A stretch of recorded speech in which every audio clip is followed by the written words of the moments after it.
Assalamualaikum warahmatullahi wabarakatuh. Alhamdulillah hamdan wa syukurillah. Salamun wa salatan ala Rasulillah wa ala alihi wa ashabihi wa man tabi'ah. Berjumpa kembali dengan Pulsa Institute. Jadi dalam sesi kali ini kita akan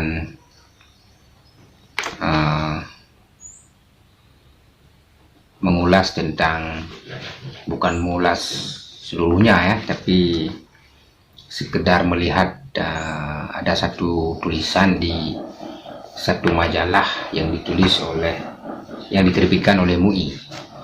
Jadi majalah Mimbar Ulama. Jadi karena hari ini saya tidak ada pekerjaan, jadi saya membongkar-bongkar buku di pustaka mini saya. Jadi saya kebetulan menemukan majalah ini, majalah Mimbar Ulama. Majalah ini diterbitkan oleh Majelis Ulama Indonesia. Ini adalah majalah resmi MUI pada waktu itu. Jadi ini terbit pada tahun 1984. Yang edisi ini, edisi nomor 82 tahun ke-8. Ini terbitnya bulanan. Majalah Mimbar Ulama. Jadi dalam majalah di edisi di bulan Mei sampai Juni 1984, ini ada satu tulisan yang ditulis oleh salah seorang tokoh Aceh dan juga mantan gubernur Aceh, yaitu Profesor Ali Hashmi. Jadi dalam majalah Mimbar Ulama ini ada tulisan tentang seorang ulama Aceh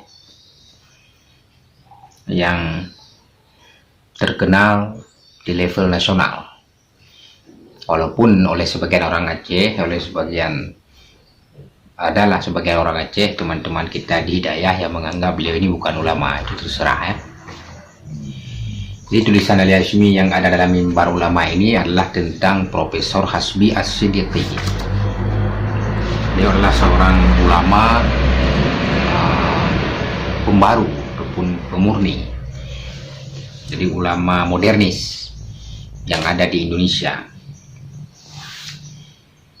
Jadi di sesi kali ini mungkin sekilas saja kita cuma melihat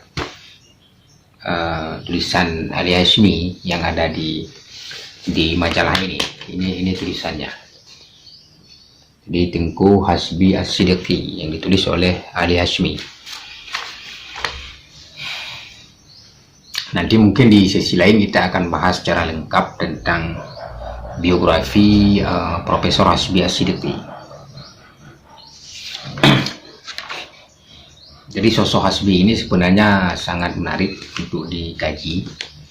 Cuma seperti saya katakan tadi, di Aceh ada beberapa orang yang menganggap Hasbi ini bukan ulama, dan bahkan sempat berkembang dongeng bahwa Hasbi pernah kalah debat dengan Syekh Mudawali Al-Khalidi pada kira-kira tahun 1950-an. Itu adalah dongeng dan hoak, tidak dapat dibuktikan. Walaupun begitu, tapi beberapa kalangan di Aceh masih meyakini cerita bohong itu. Mungkin maksudnya yang ingin melecehkan ataupun merendahkan Hasbi. Artinya Hasbi bukan siapa-siapa di Aceh. Mungkin karena itu cerita-cerita ini terus dikembangkan. Jadi dalam majalah ini Ali Hashmi menjelaskan pertemuannya dengan Profesor Hasbi As-Siddiqi di Hotel Indonesia, di Hotel Duta Indonesia. Jadi pada saat itu Hasbi ini sebagai dosen Fakultas Syariah di IAIN Sunan Kalijaga, Jakarta. Kalau dulu namanya IAIN Jamiah Al-Islamiyah Al-Hukumiyah Yogyakarta, kemudian berubah menjadi IAIN Sunan Kalijaga. Jadi pertemuan itu membahas tentang akan didirikannya Kopelma Darussalam di Aceh. Jadi ini di awal-awal pembentukan ataupun kelahiran Kopelma. Jadi Ali Hashmi bersama dengan Syama'un Gaharu ini menjumpai Hasbi As-Siddiqi untuk meminta beliau agar bersedia menjadi dekan di Fakultas Syariah yang akan dibuka di Kopelma itu pada tahun 1960. Jadi mereka, Ali Hashmi dan Syama'un Gaharu, mencoba mengajak Hasbi ataupun meminta Hasbi agar bersedia menjadi dekan Fakultas Syariah di Aceh yang merupakan fakultas pertama di IAIN nantinya. Di saat itu Hasbi masih menjabat sebagai dosen di Yogyakarta. Pada saat Ali Hashmi menanyakan kesediaan Hasbi As-Siddiqi, ini dijelaskan dalam artikel ini. Hasbi bersedia dengan dua syarat. Dia bersedia menjadi dekan Fakultas Syariah dengan dua syarat. Jadi syarat pertama katanya dia baru akan menerima tawaran daripada Ali Hashmi pada saat dia sudah menjadi guru besar atau profesor. Kemudian syarat yang kedua, dia hanya ingin bersedia menjadi dekan di Fakultas Syariah selama 3 tahun. Jadi selama 3 tahun Hasbi bersedia. Selebihnya mungkin dia akan kembali ke fokus di Yogyakarta. Jadi mendengar dua persyaratan ini, beberapa hari setelahnya, beberapa waktu setelahnya, setelah pertemuan ini, Ali Hashmi bertemu dengan Presiden Soekarno untuk menyampaikan apa yang diinginkan oleh Hasbi As-Siddiqi. Jadi dia menyampaikan tentang keinginan Hasbi untuk diangkat sebagai guru besar. Usulannya sudah diusulkan sebelumnya, sebelum pertemuan dengan Ali Hashmi. Cuma pada waktu itu belum keluar SK guru besar. Jadi setelah pertemuan dengan Soekarno, tidak lama kemudian Ali Hashmi Hasbi As-Siddiqi keluar SK-nya sebagai guru besar ataupun profesor waktu itu. Kemudian tepat pada tanggal 2 September 1960, itu seperti direncanakan oleh Ali Hashmi, itu Profesor Hasbi As-Siddiqi dilantik sebagai dekan Fakultas Syariah di Kopelma Darussalam, Banda Aceh. Ini dijelaskan oleh Ali Hashmi dalam artikelnya di Mimbar Ulama ini. Kemudian karena jasa-jasa Ali Hashmi, karena jasa-jasa Profesor Hasbi As-Siddiqi di dalam membangun Fakultas Syariah di Kopelma Darussalam, di mana beliau adalah seorang peletak dasar, bisa kita katakan begitu, sebagai pembangun Fakultas Syariah. Jadi atas jasa-jasa beliau ini, beliau kemudian oleh IAIN Ar-Raniri saat itu diberikan penghargaan berupa medali dan piagam. Jadi medalinya ini menurut Ali Hashmi ini terbuat dari emas murni. Nah, ini penghargaan yang diberikan kepada Profesor Hasbi As-Siddiqi pada waktu itu setelah beliau menjabat sebagai dekan Fakultas Syariah yang merupakan fakultas pertama di lingkungan IAIN Ar-Raniri. Dalam artikel di Mimbar Ulama ini, Ali Hashmi juga secara singkat menjelaskan tentang biografi Profesor Hasbi As-Siddiqi.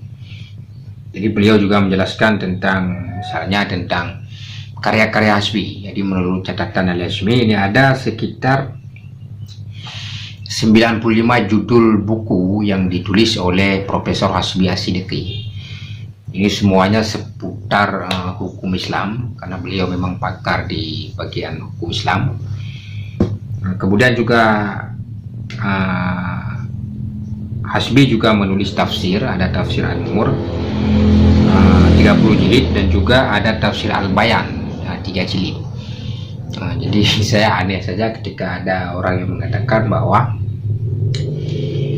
orang di Aceh, ya, beberapa orang tidak ramai, katakan Hasbi itu tidak bisa i'rab bismillah. Jadi ketika ditulis bismillah di papan ini diirap misalnya bismi, bi ismi, kenapa bi ismi, bismillah, kenapa bismillahi, diirap, diurai. Ketika di hasbi disebut tidak bisa mengurai kalimat bismillahirrahmanirrahim. Saya aneh ini melihat ada orang berkeyakinan seperti ini. Jadi seorang pakar hukum Islam, seorang ahli tafsir tidak bisa mengira bismillah. Murid saya saja bisa mengira bismillah, masa hasbi asidiki tidak bisa mengira bismillah? Ini kan cerita-cerita lebay memang yang sengaja diwariskan oleh beberapa orang untuk merendahkan hasbi. Maksudnya merendahkan hasbi, tapi justru sebenarnya ini menjadi konyol cerita-cerita seperti ini. Ali Hashmi juga menjelaskan tentang silsilah daripada keluarga Hasbi Asidiki. Kemudian menjelaskan juga bagaimana Hasbi belajar sehingga beliau menjadi seorang ulama. Dan beliau sebenarnya tidak pernah menempuh pendidikan resmi. Kemudian di halaman lainnya di artikel ini saya tunjukkan. Nah, ini foto Hasbi Asidiki ketika menjadi guru besar. Ali Hashmi juga membuat satu judul kecil di sini bahwa Hasbi Asidiki adalah pelopor pembaruan.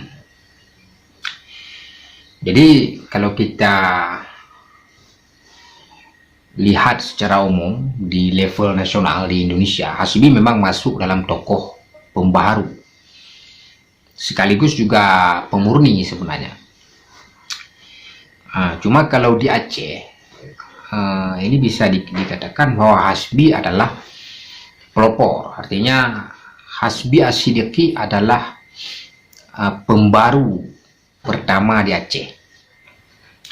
Kita tahu di beberapa sumber lainnya bahwa ketika Hasbi sedang gencar melakukan pembaruan ataupun menawarkan pemikiran-pemikiran pembaruan di Aceh, pada waktu itu memang beberapa ulama tradisional ini sempat goyang. Bahkan ketika itu Abu Bri, Tunku Muhammad Abu Bri, itu beliau belum begitu mengenal pemikiran pembaruan pada waktu itu. Artinya Hasbi lebih dulu menjadi bersentuhan dengan modernisme. Kemudian baru Abu Bri, artinya Hasbi lebih dulu, Abu Bri di belakang. Jadi ketika Hasbi sudah menjadi seorang modernis, ini Abu Bri belum. Jadi ketika itu beberapa tokoh tradisional di Aceh, ulama-ulama daya di Aceh ini memanfaatkan Abu Bri untuk mengimbangi pengaruh pemikiran-pemikiran Hasbi. Ini misalnya ada ketika Hasbi di Aceh Utara, ketika Hasbi mengembangkan pemikiran-pemikirannya di Aceh Utara, itu pada saat itu seorang ulama di sana mengundang Abu Bri untuk tinggal di sana. Saya lupa tadi Utun Bayi. Jadi mengundang Abu Bri dibuatkan daya. Ini tujuannya untuk Abu Bri ini mengimbangi pemikiran-pemikiran yang dibawa oleh Hasbi Asidiki. Dan pemanfaatan, dalam tanda kutip, pemanfaatan Abu Bri ini, karena Abu Bri ini sosok yang lumayan berpengaruh pada saat itu, walaupun ketika beliau belum bersentuhan dengan pemikiran-pemikiran modern, beliau juga sudah punya pengaruh di Aceh.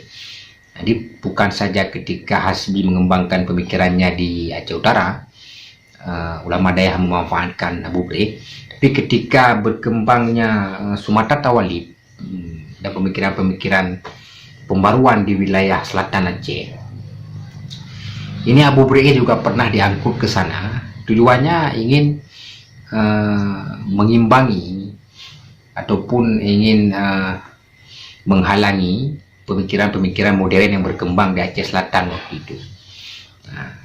Ini juga penting kita sebut, kita jelaskan, karena ada juga yang mengatakan Abu Bri ini tidak punya pengaruh apa-apa di Aceh. Itu terjadi sebelum berdirinya PUSA. Setelah berdirinya PUSA, gerakan pembaruan di Aceh ini memang ini sudah dipimpin oleh PUSA yang diketuai oleh Abu Bri dan juga ulama-ulama modernis lainnya. Tapi di masa-masa yang lebih awal, ketika Pusa belum berdiri ini Hasbi sudah lebih dulu muncul, dan Hasbi juga sejak itu sangat produktif menulis tulisan-tulisan yang membantah pemikiran-pemikiran ulama tradisional. Inilah yang kemudian membuat ulama-ulama tradisional ini marah pada Hasbi Asyidiki. Jadi di usia mudanya Hasbi Asyidiki ini ketika menulis tulisan-tulisan yang membantah tradisi-tradisi tradisional yang berkembang di Aceh waktu itu, beliau menggunakan nama samaran. Ini menurut catatan Ali Hashimi di sini. Jadi beliau menggunakan nama Ibnu Husin dan Abu Anisah, dan ini sebenarnya bisa kita pahami karena orang Aceh kalau marah kan agak susah. Makanya mungkin Hasbi tidak menggunakan nama aslinya di awal-awal ketika beliau membantah pemikiran-pemikiran tradisional. Dan ini sebenarnya biasa saja, seperti misalnya ada perdebatan Nasir dan Soekarno dulu, itu Nasir juga tidak menggunakan nama aslinya dia ketika dia berdebat dengan Soekarno. Mungkin ada pertimbangan lain, dia menggunakan nama samaran, saya lupa, entah A.A. Muklis kalau saya tidak salah. Jadi mungkin ini saja, ini karena saya tidak punya pekerjaan, ini kita baca-baca loncat-loncat majalah Mimbar Ulama. Mungkin di sesi nanti setelah ini atau di waktu-waktu lainnya kita akan bahas lebih lengkap tentang sosok Hasbi ini, dan kalau perlu kita akan tunjukkan beberapa buku beliau, beberapa pemikiran beliau, sehingga orang-orang yang menyebut Hasbi Asyidiki ini tidak bisa mengira bismillah ini segera bertaubat. Saya kira cukup untuk sesi kali ini. Saya akhiri. Assalamualaikum warahmatullahi wabarakatuh.